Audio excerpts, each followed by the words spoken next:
Thanks for listening to the AZ Wildcats podcast. Post-game. I'm your host, Mike Luke, joined by the precocious Ben White, the venerable John Schuster. By the way, get on to go, become a PHNX diehard, and get one of these very cool BTFD shirts right here. Very cool. You will thank me later for it. Everybody is getting them. Get in on this gravy train while you can. Even the great Jacob Franklin was seen wearing one of these today. But all right, guys, Arizona Southern, this was not a pretty win. Well, I guess what we'll talk about first is the turnovers. You had almost 20 turnovers in the first half. Ben, Shu, is this something that you worry a little bit about? Yeah, I think Arizona in that first half, they were definitely sleepwalking to a certain extent. Looked a little bit hungover from Friday, taking some careless shots and just turning the ball over left and right. I mean, they ultimately did finish with 23. So I know a good majority of those were in the first half. So to only finish with 23, I know it sounds kind of crazy to say, but actually a good thing. But by and large, Arizona, we've seen them in these spots, especially in these non-conference games where they come out, they play down to their competition. They aren't really ready to go, but as a result, what's a little bit different in this game, and I think what you have to be pretty happy about is they responded right away in that second half.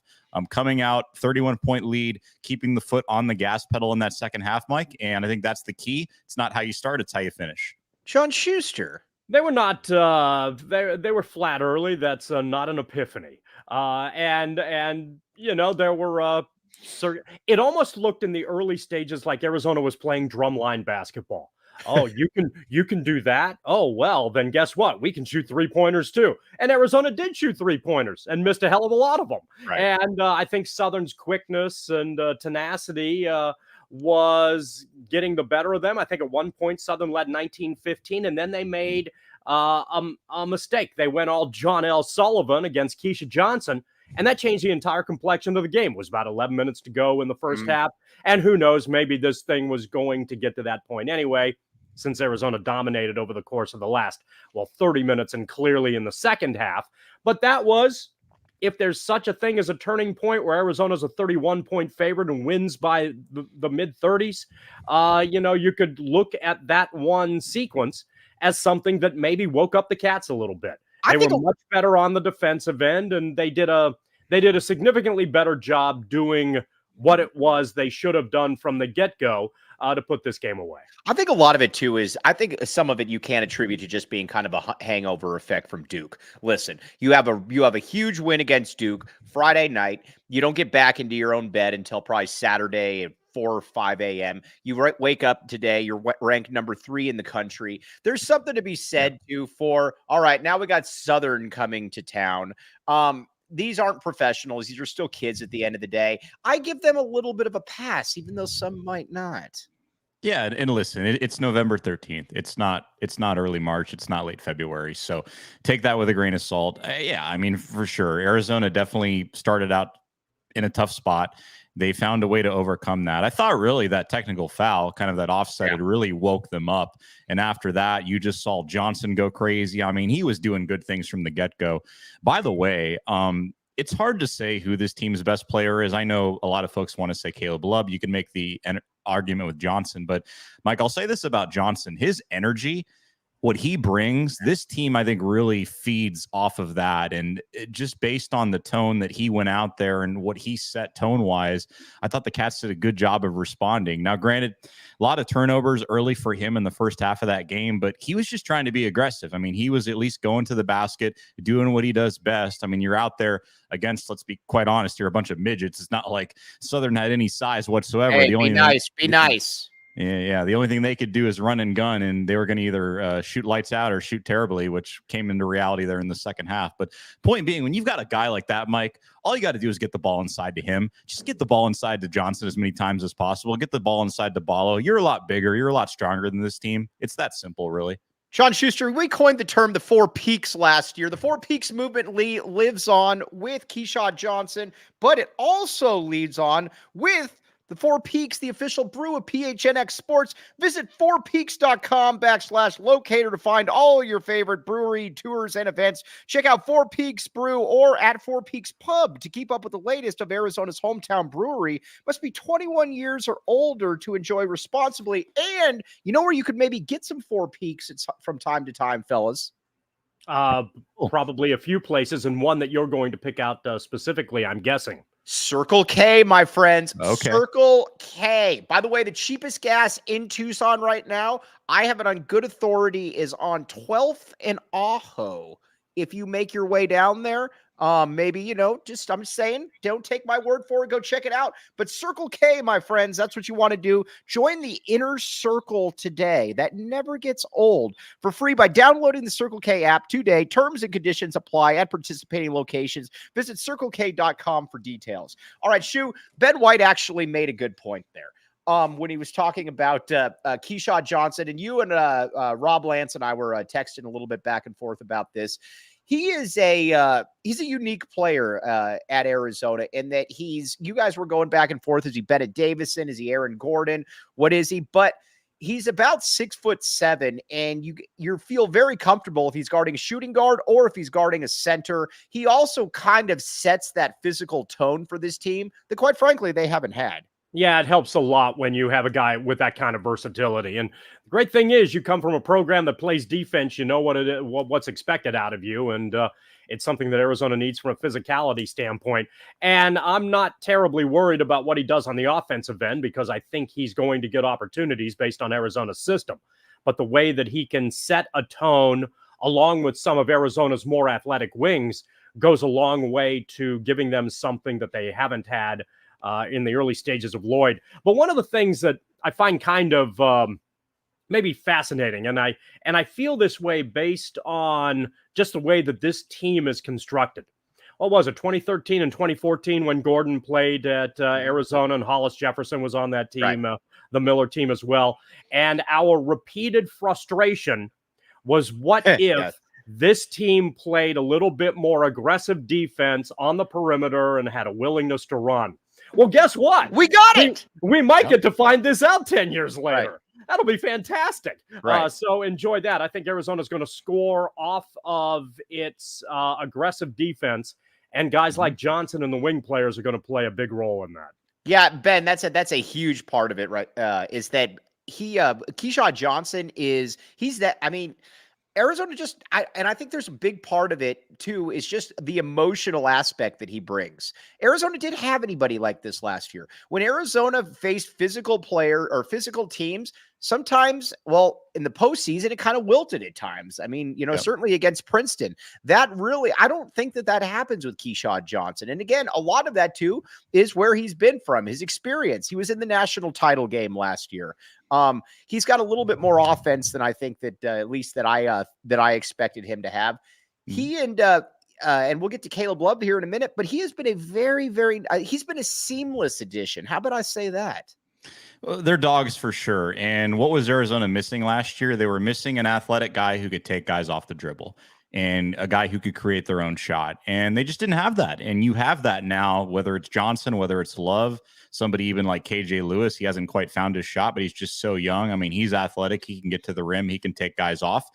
It's just a very athletic and just entirely different construction team compared to last year. And when you have a multitude of guys who can do all those things, whether it's Love making shots from the outside or getting to the rim and getting to the free throw line, which he does a heck of a job doing, by the way. Johnson, same thing, right? Knows how to get to the rim, knows how to get to the line. Just a bunch of different guys. I mean, you've got the versatility, you've got the athleticism, and that's really what's been missing here, I think, the last year and a half since we lost somebody like Benedict Mathurin. You just didn't have that type of guy. He's somebody who was really missing last year against Princeton in that NCAA tournament game. And now you only have one guy. You've got a number of different guys, Mike, who are dogs. And I think from a matchup standpoint, we talked about this after the Duke game.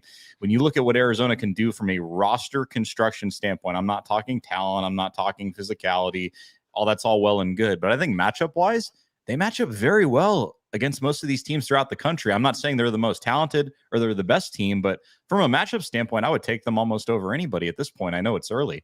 John Schuster, I see the light bulb flickering. Do you? No, that's just glare off the dome. Basketball is largely a trickle-down game. And where Arizona, the availability that Arizona has this year, that maybe it didn't, that clearly it didn't have last year. And again, the last 2 years at Arizona have been good. The Cats have done a lot of good things, but one of the areas, and I think the Princeton game showed this, Arizona at times became a one-dimensional team. And after a while, Tabellis was very often the guy who you went to try to ultimately make something happen. And, that became, that became problematic at times. Arizona now has a bunch of guys who can do different things, get into the lane. If you can get in the lane with their passing and their ability to move without the ball, they're a team that, puts you in a difficult situation. And I think Johnson is probably better offensively because he's in a better offensive system, as opposed to being in a system like San Diego State where you're not allowed to score. First one to 40 wins. Yeah, there's something illegal. There's some legislative edict on the book that I'm not quite aware of, but I've seen enough San Diego State basketball over the years to just assume that must be the case. Right. At Arizona, he has opportunities because the system is so much better from an overall offensive standpoint. So penetration, movement, and being able to get into the right position to make things happen gives you an opportunity to do a lot of good things. And so what you'll have is this trickle-down effect where if one guy can get into the lane, now you can kick it out to someone who might have an open look, or he can make the extra pass, and that guy will get an open look. Maybe you're in position to get a rebound on a second shot opportunity. There's a lot of pressure. If Arizona handles things from a turnover standpoint and cleans that up, as they did in the last 30 minutes of the game, then the Cats are going to be difficult to deal with. Right. Yeah, I would agree with that immensely. As far as recruiting news, Will Perry, Zoom Diallo, I would be very surprised if he ends up coming to the U of A, but I would love to be wrong on that one. I want to talk about the wings and the athleticism here. But first, Desert Financial Credit Union, my friends. Desert Financial Credit Union. Here's the deal with them. All right. Now, again, join a credit union that is committed to giving back to the community and sharing success with members. Ben White, living in the slums of Orange County right there, might say, you know what, Desert Financial Credit Union could possibly help me. And you know what, if it can help Ben White, it can help anybody. It's not a lost cause. When you open a free checking account online, get $200 in bonuses. Get started by visiting desertfinancial.com/200. All right, now let's do Desert Financial Credit Union's By the Numbers, presented by Desert Financial Credit Union, America's #1 credit union, named by Forbes. All right. You know what this says on the left right here, guys, and what the other one on the right says? The team on the right stinks. The team on the left doesn't. 23 turnovers. You still kick their butt. This was just a mismatch on a talent level there, fellas. So a couple weeks. Go ahead, Ben. So you mean to tell me if his team scores 31 points over the opposition, they're the much better team then, huh? Especially when you turn the ball over 23 times and you still whoop them down. Yeah, fair enough. And I think that goes to show, too, when you look at that 53% from the field, Arizona is a really good shooting team. And I think the one thing I would add, too, is the assist numbers. I mean, the majority of their shots, they had, 21 assists on 31 shots. That's spectacular. And I think that's something that really goes underrated when you talk about just, Shu mentioned the flow of the offense and somebody like Johnson playing in a system like this. It's all about moving and passing the ball. And it's not, let's just swing the ball around the perimeter. Nobody wants it. It's no, let's set things up. Let's scheme it in a way that everybody's getting involved and we're taking the most sharp, efficient shot possible. I think that's what that team did tonight there, especially in that second half. So if they can keep things up and if they can work inside out, I think that's going to be the key for them because of just the athleticism and the length they have up front with Ballo and Johnson, right? If they can really work that game, especially against opponents like Southern, like Belmont, et cetera, right? I think that's going to be the key for them, and you're going to continue to see the Cats do well offensively. John Schuster. I think much like the way that they were able to drive into the lane and make things happen, it was very similar to a couple weeks ago, me personally driving someone to Desert Financial. It was a win-win for everybody involved. It was a win for the client of Desert Financial who liked that institution, and it was a win for the Wildcats tonight. Ben, you did say shard. I did say shard, yes. Is that a popular term with the Gen Zers? You're a Gen Zer, right, Ben? Am I a Gen Z or a millennial? I'm technically a Gen Zer, I think. Oh, yeah. All right. Well, I'm a millennial, my friends. Let's see here. All right, let's talk about the athleticism and the strength on the wings. That's another thing that was different. Last year, you had some really unathletic. John Schuster, I see. What are you doing right there, John Schuster? I'm a Stonehenger. All right, you are a Stonehenger. I mean, if we're bragging about what generation we are, I'm basically a Stonehenger. Okay, we need to talk. We're going to talk about Philly B here in a second because you guys are all right about Philly B. But what I love about this team as well, you've got size and you've got length on the perimeter on the wings. Last year, you had Kerr Kriisa, 6'1", Kylan Boswell, 6'1", Courtney Ramey, 6'2", and then you had Pella Larson, but you had Seth Henderson. Now you come at them. Now you can come at teams with length and athleticism, somewhat similar to those 2013 and 14 teams that played at a snail's pace, John Schuster. Yeah, and again, and for those of you who really were frustrated, like a lot of us were watching that Arizona team, which was loaded with talent and had opportunities to break. They couldn't score to save their life, but couldn't score based on the style and the system that they played. That was anathema to what the athleticism on that roster had. Right. And those years were frustrating because Arizona still made deep tournament runs, but clearly should have had opportunities to snap Arizona's woefully long absence from the Final Four. Who knows what happens in this category? If Arizona's healthy, you have to anticipate the Cats are going to be a 1, 2, or 3 seed again. And if they're in that position with this kind of versatility, granted, we're 2 games into the season, but you feel good about the way things are looking. Let's not minimize, too, what John Schuster said after, I believe it was Morgan State, where John Schuster said two things. An oracle of knowledge, a beacon of light in an uncertain time, John Schuster. Arizona was going to beat Duke, and at some point they will be ranked number 1 in the country. Ben White, this is why we hang out with John Schuster. Hey, that John Schuster guy's onto something. I'd like to meet him sometime. Oh, yes. God. Wow, you need to set your standards higher than that, dude. Yeah. All right, let's talk Philly B. Philly B's kind of been I don't want to say a running joke because Philly B is, here's my Philly B story. I've told this a few times.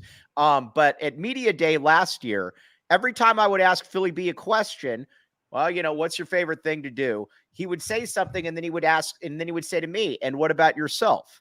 And then I asked him, I said, so where is your favorite place to eat? And he says, oh, I like Chipotle. And you? So you could tell that somebody was telling him that's the way that you converse. So I always maybe he wants to know where you like to eat, Mike. He doesn't care where I eat. No, I like the Del Taco cheeseburger, Philly B. Is Philly B good? Is Philly B somewhat of a contributor now or down the road? What are we thinking right now? I like that pass that he had, that entry pass that led to a score. But I mean, he's kind of your 10, 11 guy on John Schuster rotation. What is your opinion on Philly B? Is that a kind of cheesesteak? Yes, no, you can get it from Filiberto's. So, well, sweet, yeah, that's right up my alley. That's not my favorite restaurant, but I'll head there anyway. I think, hey, I thought it was interesting, kind of in the last 10 minutes of the game, as Arizona still tries to figure out what its rotation is going to be. And I think we're going to see this in the non-conference and frankly the conference schedule with some consistency, is that Arizona will play a lot of games where they're dominating and be able to still kind of try to figure out what it is that the what it is the slate is, and a lot of those bench players are going to get a fair amount of time. There in a lot of the last 10 minutes when you went to the UN contingent, you had some interesting ball movement. It almost felt like like the St. Mary's teams, where everybody knows exactly where the other person's going to be. There was some good continuity going on. There are obviously limitations in terms of what they can do on the defensive end with any consistency and that sort of thing. But, I like that they're on this roster and the way this schedule lays out. Obviously, there are some great games where they're not going to get a lot of playing time, but there are also a fair amount of Southerns on the schedule where they will. And I think that gives them an opportunity to improve. On a lot of these situations, what you're looking at are kids with skills. who maybe lack some lateral movement defensively. And I think that's the thing that they can exploit. And that's kind of going to be the reason in the early stages that you see a lot of these guys aren't on the floor. Let's say you're like John Schuster and you like desert metal. Sounds exactly like that. I have seen Mike Luke on stage in his second life perform that very song. He does it incredibly live, everybody. You should see it. Or you're like me and you live right by the Rock, where the great Little Peep passed away. I have no clue Little Peep was. You know about this shrine, John Schuster. Yes, I do know about the shrine. I also know about a lot of the Rock's lineup, which basically is you being on stage playing desert metal in your second alternate lifestyle. And unfortunately, I can hear it from my house. And I bet you can. Right. But let's just say that you were looking to get into one of these concerts last second. And of course, they're packed and you can't get in. I tell you where you can find these, John Schuster. Tears. Where can I get in the door? Because I can't get in the door otherwise. And the tear ducts, they fill up. And boo-hoo-hoo. Boo, it's like an ocean. It's like surf waves. It's like when Kevin Woodman is surfing on the coast. It's nothing but big waves and salt flowing out of my eyes. It's tears and tears and tears and tears. But I don't want to cry, Mike Luke. How do I not cry? All right, you get Game Time.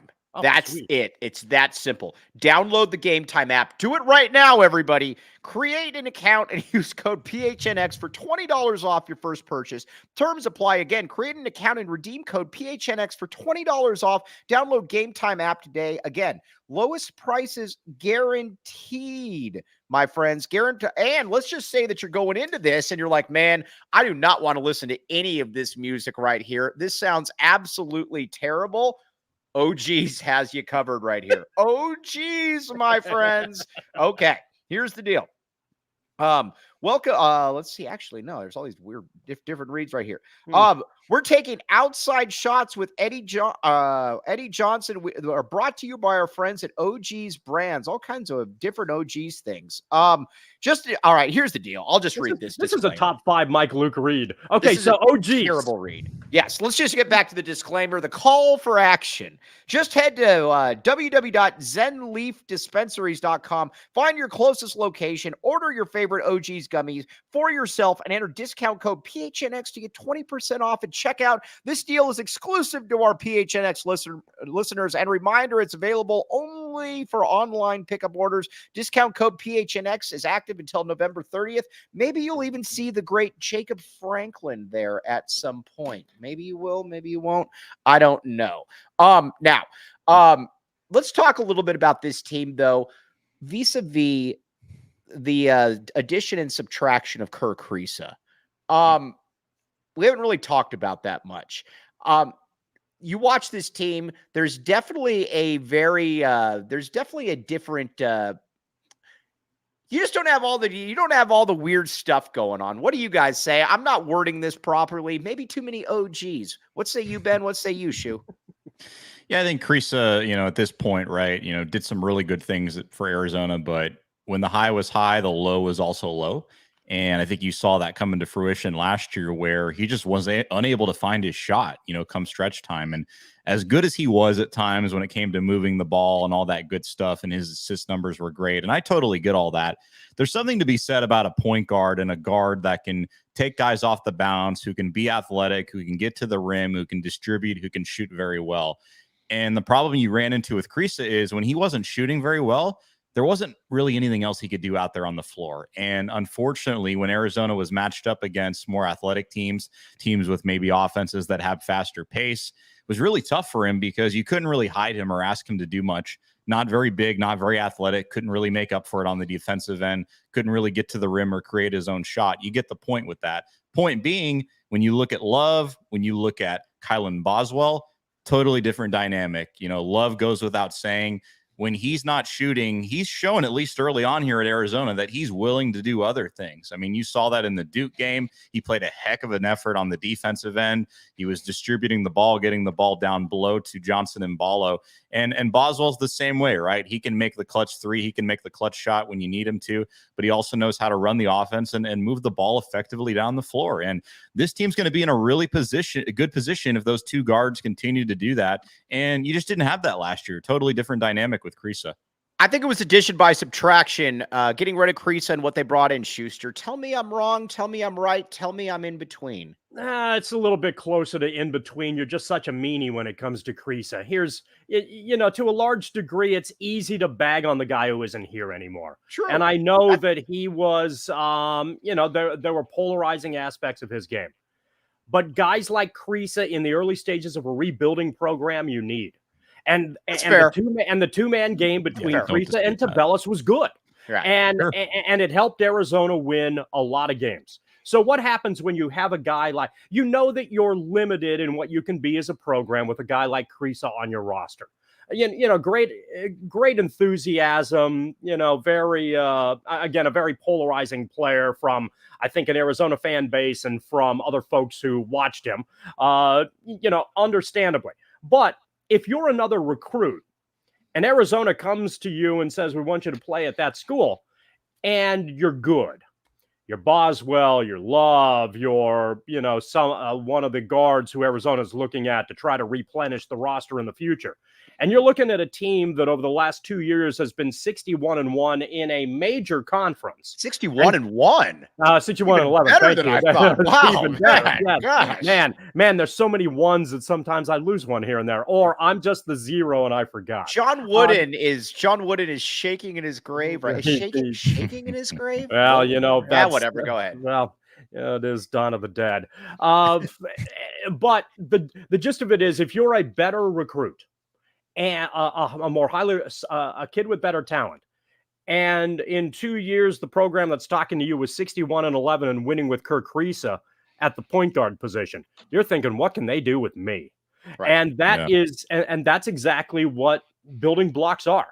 Arizona and Lloyd, I think, as frustrating as the entire Kriisa time frame was probably for him, it was one of those things where he provided an opportunity based on the system for Arizona to succeed to a certain level, but it wasn't the level that Arizona required. But in the early stages, it was the level that Arizona needed to get to before they could establish what I hope we're seeing as a general baseline now. Let me ask you this. Tony, our good friend Tony Gimino always says that Mike Stoops was the coach that could get you to point C to point B, but he was never going to be able to get you to point A. You were always going to be maxed out with him, but he could get you a certain floor level.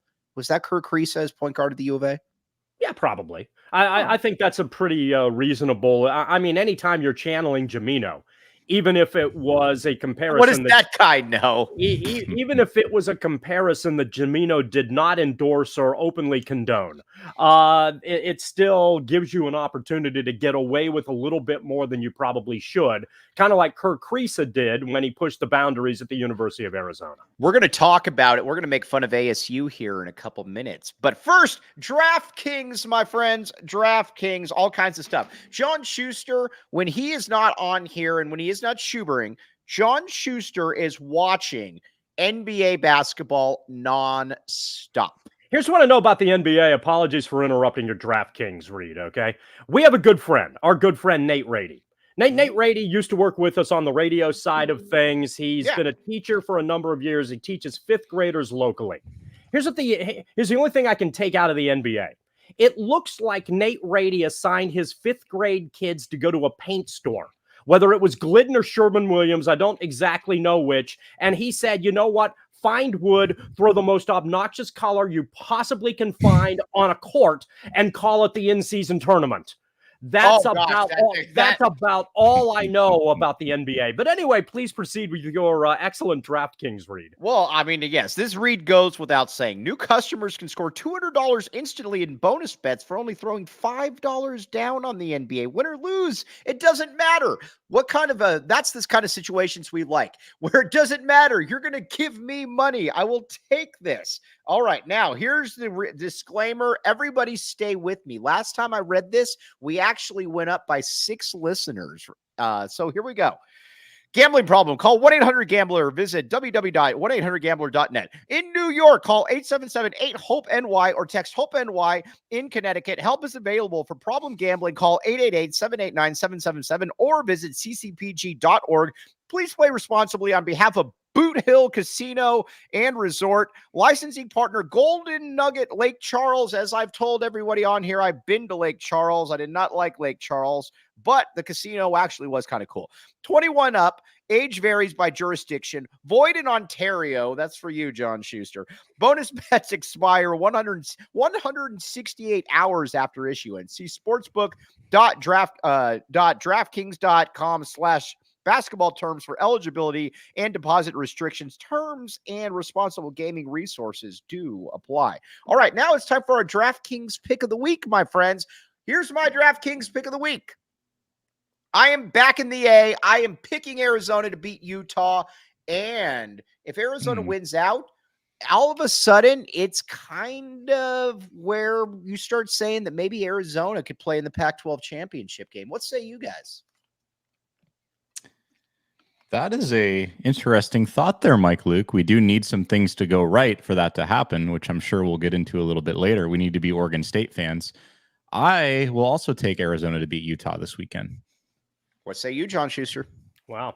That was that's gonna Arizona football wide's playing well, but I'll go in a different route if we're playing general. Yeah, do whatever you want. Oh, good. Okay. Bet the Golden Knights, bet the Boston Bruins, and bet against the San Jose Sharks. Period. The end. That's all I do. Also, do not get caught. And also randomly, when DraftKings gives you a promo as to what NFL team on a Monday night is going to get into the red zone first, since that's a coin flip bet, just pick the team that has better odds. Like tonight, Denver, for instance. You could have on that bet with the big promo gambler that I am. Did Denver end up winning? I have no idea. Where you get this, where you get these $10 bets with the promo is huge. I'm clearly I'm throwing up big money all over the place here. But you win $8 on that bet with Buffalo, or you win 17 with Denver.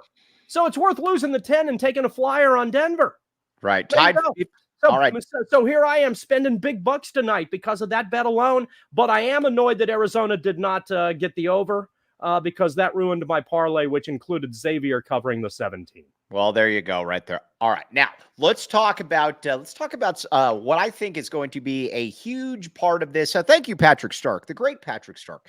Thank you. But this team's depth is very, very impressive, and that they bring in players off the bench that will not end up being reconciled to the bench permanently later on.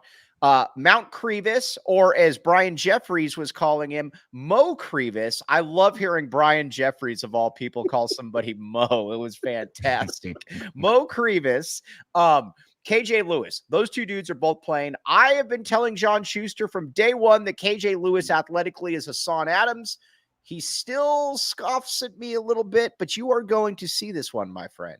This is the face of scoffing right here. He's not Hassan Adams. This is the face of scoffing. Eventually, this scoffing face might say, Mike Luke, you're right. He's Hassan Adams.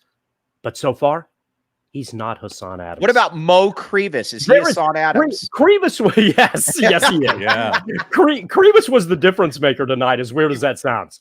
He was the one guy who pretty clearly, for obvious reasons, was Southern was going to be overmanned anyway, but that was the real indication earlier in the earliest portion of the game that, that was going to be a problem. Crevis has been... He's good. He's really good. Yeah. And what I liked in the Duke game and I thought was interesting about what Arizona can eventually be with its bigger lineup, they're very much, I think, a wear you down team. But the thing that I like, and I know you guys are hearing this a lot, is how Crevis is better than Ballo, and maybe Ballo doesn't necessarily fit into the style that Arizona wants to play and so forth. But I think Crevis provides a possibility that Ballo is much more instrumental later in games. And I felt that was something that came to the fore in the Duke matchup, where it looked like Crevis was really good was the better interior player for 30 minutes. But when the game slows down a little bit and you have to go into half court and you play a possession by possession style, Ballo's sheer size kind of wears on the other team a little bit, and then he can get some good looks, and Arizona's just as effective, if not more potent on the inside. Ben White, I see you disagreeing with this. Oh, totally, totally.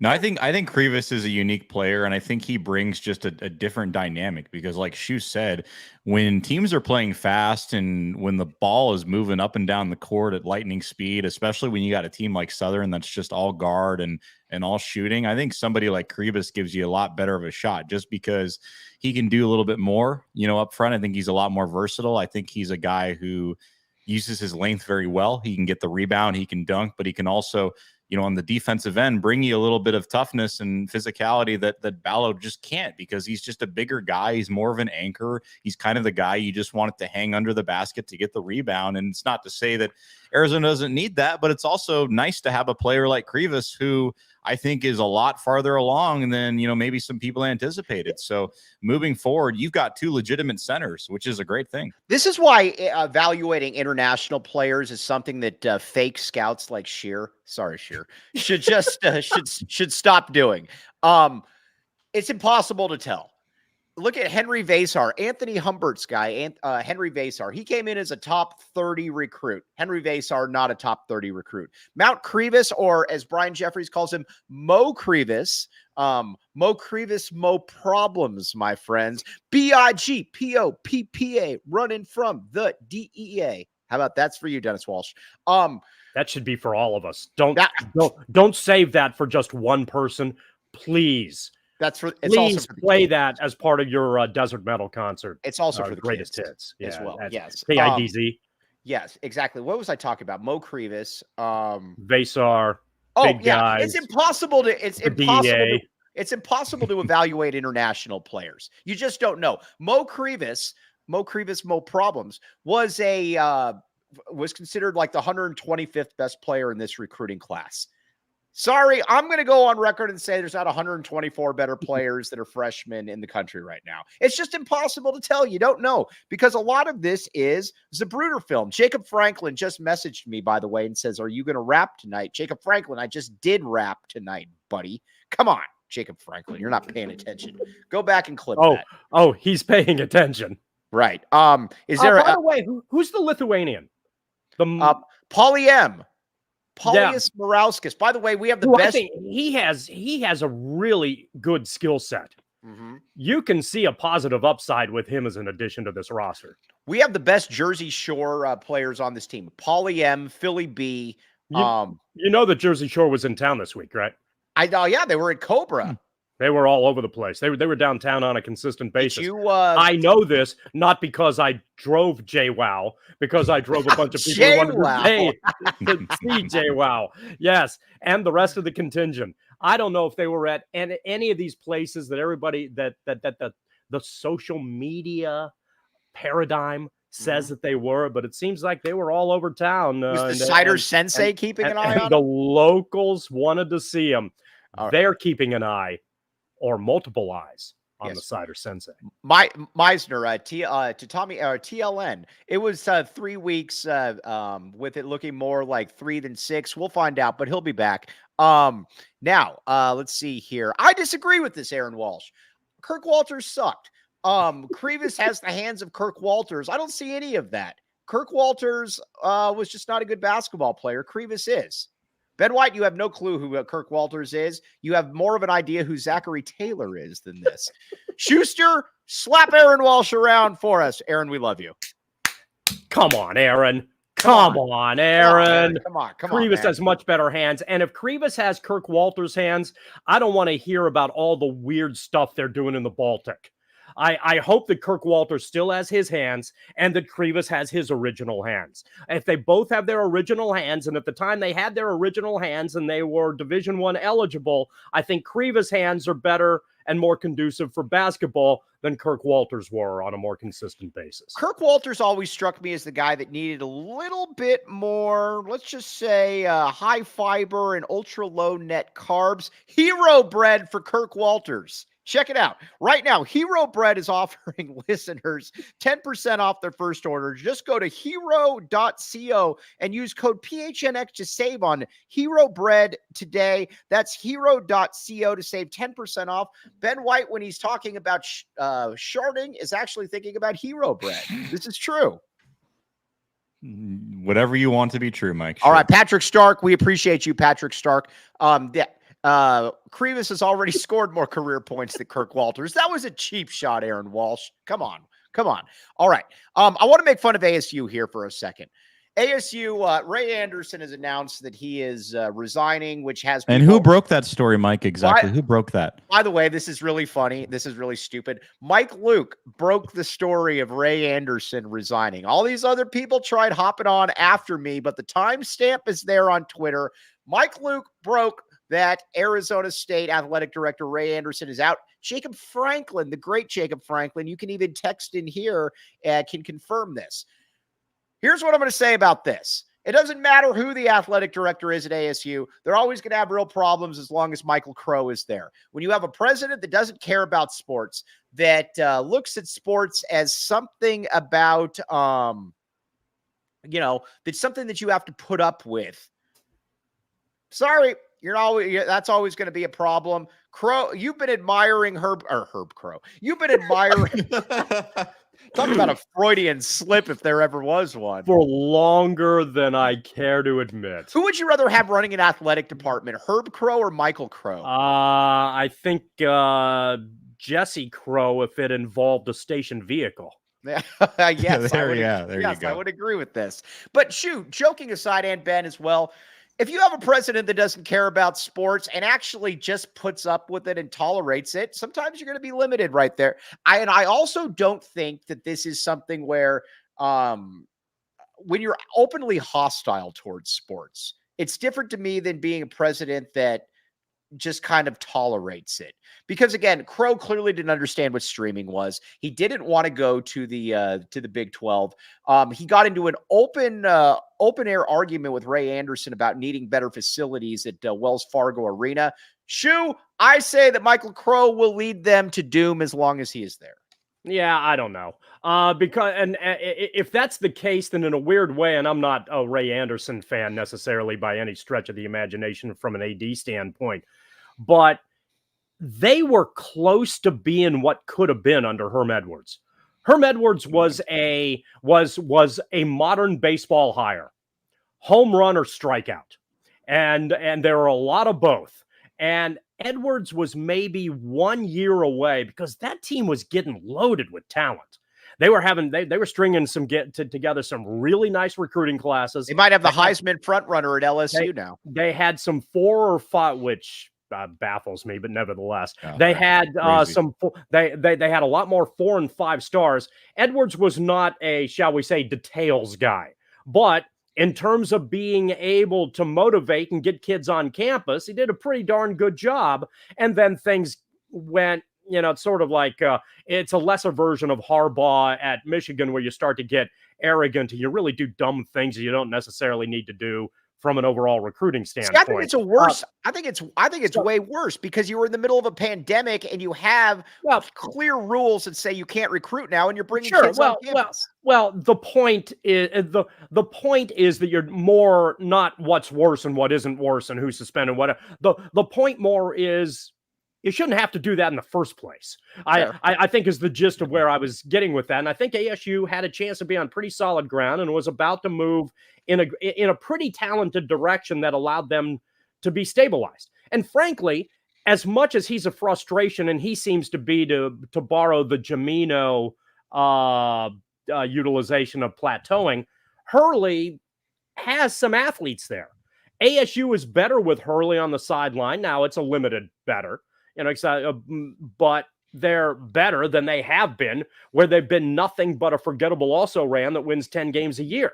So if Anderson was able to do those sorts of things with a president that didn't really have a particularly good understanding of what was going on or didn't care about the athletic situation, it's going to be an interesting hire from here. But I think, and I know it's easy to say from an Arizona standpoint, and I do a very bad job in these sorts of situations. That's not true. Of playing off this whole, ha, yada, yada, all the rest of this, the rivalry thing. So I apologize for those folks for my lack of delivery in that regard. But I think Arizona State always has potential to be a factor. And I think the fact now with NIL that being in the Valley with the money that the Phoenix area has allows them to have potential to be a player in this at some point again. When that point is, who the heck knows? Will they ever be a player in men's basketball the way that the Big 12 is loaded? Probably not. That's going to be a tough call. But can they be a good football team? I think that's possible. And then it brings eyes, to your athletic program, despite the negativity that Crow brings to the equation. All right, Steve Martinez is asking about the Colombo framed picture. This is fair. He is asking, why is it framed? And he says, I'm old enough to remember Colombo. Is this this framed picture? By the way, is that supposed to be Bruce Pascoe over your right shoulder? Lute Olson called Bruce Pascoe. That's Colombo. true. Yeah, that's true, and they have similar hair in that photo as well. Let me see. Can you remove it from the wall? Yeah, sure. Hey, do you want me to try? Yeah. Let's see it. Okay, here. Hold on. I will talk while you remove Colombo. The Southern postgame podcast is certainly one for the ages. Let me see what I can do. By the way, Ben, you know the story about Lute Olson calling our good friend Bruce Pascoe Colombo, correct? Yes, that's correct. Okay, but let's hear it again. Yeah. So Bruce asks a lot of questions, and he called him Colombo because this is Colombo, aka Bruce Pascoe. Okay, Shu, where did you get this? Fill us all in. I don't know if it's that exciting, but we are doing a post-game show for a matchup where Arizona won by about 45 points. So this is a print by an artist who did an original version of this that Peter Falk liked. So in the print, I think there are 250 of these. And I decided, you know what? I really like Colombo, and that's a pretty good-looking print. So I am going to buy that and then put it in a $12 frame because that's about all I can afford after paying the amount of money that I did for the print. And it's going to show up on a lot of PHNX broadcasts. For our younger audience, and I know, but Mugshot 318, help him out. He goes, "Who's Colombo?" Oh, wow. Oh, I should. Okay, Mugshot, I apologize. I apologize. The great Mugshot 318. Mugshot, I apologize for the wow there because sometimes there are equally references that you can make generationally that I will not understand as well. So I didn't mean to be disparaging there. In the 1970s. Colombo was a detective show that played on something called the NBC Mystery Movie. It aired on Sunday nights. It was a rotating program. They were usually 90 minutes to 2 hours long. They played on something called the Sunday Night Mystery Movie, something like that on NBC. On after the Mod Squad. No, Mod Squad was, I believe, an ABC show. Come on, Mike. Luke, you know better than that. You're a big Link fan. Take it up with Tad. Take it up with Tad, not me. All right. Sunday nights. So you had a rotating list, McMillan and Wife, McLeod with Dennis Weaver, where which was basically McLeod was a cowboy from New Mexico solving crimes in New York City. That was the gimmick. That show ran for 7 years. McMillan and Wife was the most popular of the bunch, and then there was Colombo. Colombo is a very dilapidated detective who brings a lot of rich people down to their knees. Think Murder, She Wrote before Murder, She Wrote. It's kind of the same concept done by the same people. If that helps at all, and if that doesn't help mixed in with a little Matlock and Perry Mason. Matlock and Perry Mason's the bad example. Matlock and Murder, She Wrote are much more connected to Colombo as they were shows afterward than it would be the other way around. Colombo and Peter Falk's representation of Colombo, I think, is one of the best character performances in American television. And a lot of younger people, I've seen this on Reddit. So if it's on Reddit, take it for what it's worth. A lot of younger people who have viewed Colombo like Colombo a lot. So if it's something that you want to get into, I know sometimes older shows are difficult to watch. Colombo's worth checking out. And there are a lot of good episodes there. And a lot of the actors who are the criminals are do a very good job. And Steve is right. Peter Falk would indeed back the A, and he backed the A all the way to breaking down the baddie who murdered who you knew made the murder in every episode. It's a great show. It's a great show and worth checking out if you want to binge something because you're sick of watching Game of Thrones for the 38th time. I've actually watched almost every Matlock episode. So I actually had a conversation with my grandma because she was obsessed with Matlock. I think she had a crush on Ben Matlock. And no, she was not the only one. Right. And Angela Lansbury, she didn't have a crush on Angela Lansbury, but not to my knowledge anyways. Mm-hmm. But I would always ask her this because she would talk about how this was going to be a really good episode. I would ask her this every single time and she never would have an answer. Why would anybody ever hang out with Ben Matlock or Angela Lansbury? Because they're likely to be murdered. Especially with Angela Lansbury, because we all know that Angela Lansbury was the greatest serial killer in the history of television. I don't understand. Everywhere Cabot Cove. She picked off people left and right. Cabot Cove had a population of something like 300, and by the end of the show's run, 260 of them were dead. What's the coincidence? Every time Angela Lansbury went to New York City, what happened? Dead. Every time. Anytime if Angela Lansbury went to Hawaii, guess what happened? Someone got killed in Hawaii. At what point do you get to the point where you say, this ain't coincidence anymore? You know who would have figured that out? Columbo. Because we would have seen in the first 10 minutes of the episode how Angela Lansbury killed everybody and then convinced people who didn't kill them that they did kill them. She was also an incredible hypnotist in addition to being an amazing serial killer. But Columbo, also created by the same people who made Murder, She Wrote, would have brought down Angela Lansbury. Did you ever watch Diagnosis Murder with Dick Van Dyke? Absolutely. Barry Van Dyke. Mm-hmm. I thought that was I thought that was a little more cheesy, but it was. Yeah. It was. I mean, it was no Arizona knocking off Southern by 45, but it did have Dick Van Dyke. All right. On that note, let's wrap this one up real quick. Jacob Franklin is laughing behind the scenes. I have this on good. All right. This was an ugly win for the Wildcats. I don't care. Win is a win. They took over after the technical 3/4 of the game. I like this team. I think John Schuster is going to be an oracle of knowledge when it comes to Arizona being ranked number 1. Ben White, better than being an oracle in Miracle Mile, I'll tell you that. Ben White, yes, very much so. Ben White, John Schuster, what say you? No, I just said, go ahead, Ben, wrap it up. I think you couldn't have said it better there, Mike Luke. And yes, Gilbert, I am sitting over here like these boomers, although Mike Luke is not a boomer. I'm not a boomer at all. I'm not close to a boomer. The way Mike Luke talks and thinks, though, you would think he's 55 years old at times. So there is that for sure. But no, ugly win, finished. It's how you finish, right? Arizona has been in situations like this in the past, whether it's last year, the last 2 years under Lloyd, where they play down to the competition. They kind of sleepwalk through that first half. But tonight, you're able to make it all click. Get the ball inside, start making some shots, spread the ball out, take care of this team that had no length, no size whatsoever, and you get ready for a game on Friday. You actually have some real rest in front of you, so we'll see what the rotation looks like against Belmont on Friday. Does it matter that if you were 55, you'd actually be Gen X now? Well, you're only 41. Remember how we forgot the ones earlier in the episode? Yes, keep adding ones to that. You're probably in the general neighborhood. Mike, Ben, it's darn fine to see you, and it's always a pleasure. Right, Bugshot, our guy. We'll leave on a warm fuzzy to Mike Luke right here. Mike's basketball knowledge is that of a 55-year-old. I will take it.